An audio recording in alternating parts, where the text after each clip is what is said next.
د نسکانی تازه خبری خلکو ته ول یو څه ویلي. سلام ستړي مشئ. د طالبانو د حقا.نی شبکې لوړ پوړي غړي انس حقا.نی په افغانستان کې د بحران تر سطحې په افغانستان کې د فقر او لوږې موضوع بې ځایه تبلیغات ګڼي. هغه بي بي سي ټلویزیون ته د مرکې پر مهال ویلي چې روزي ورکوونکی خدای دی او د په ژوند کې کله هم نه دی لیدلی چې څوک د له لوږې له کبله مړه شوي وي. انس حقا.نی دا هم وویل چې خدای تعالی انسان ته روزي په هر ډول رسوي، ان په وښو خوړلو هم ژوندی ساتي، ان په وښو خوړلو ژوندی ساتي. انس حقا.نی دا مرکه له یوې انګلیسي ژبې خبریالې سره کړې، خو ښاغلي حقا.نی په پښتو ژبه خبرې کړې دي. دا مرکه بي بي سي فارسي ټلویزیون هم ژباړلې خپره کړې، خو هغه جمله یې نه ده ژباړلې چې انس حقا.نی پکې په وښو خوړلو هم د خدای تعالی لخوا د انسانانو د ژوندي ساتلو خبره کوي. په دې مرکه کې انس حقا.نی ادعا کړې چې دوی د فقر ختمولو په طریقو او د هغه په اصطلاح په چل پوهیږي، خو ښاغلي حقا.نی د دغه چل په اړه نور جزئیات نه دي ورکړي.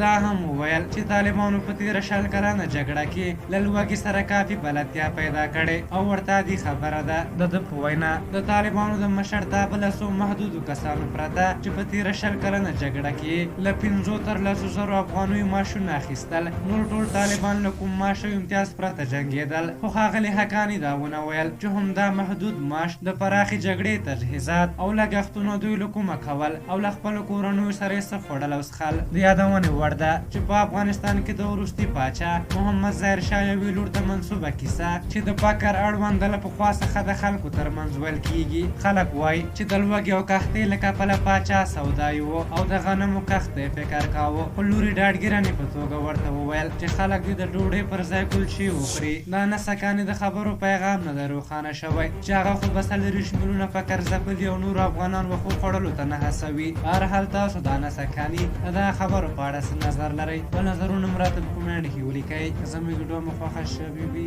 ضرور لایک کړئ. چې بیا ستاسو پر ته راځم په یو بخښنه کې خدای مو سپارم. الله په امان.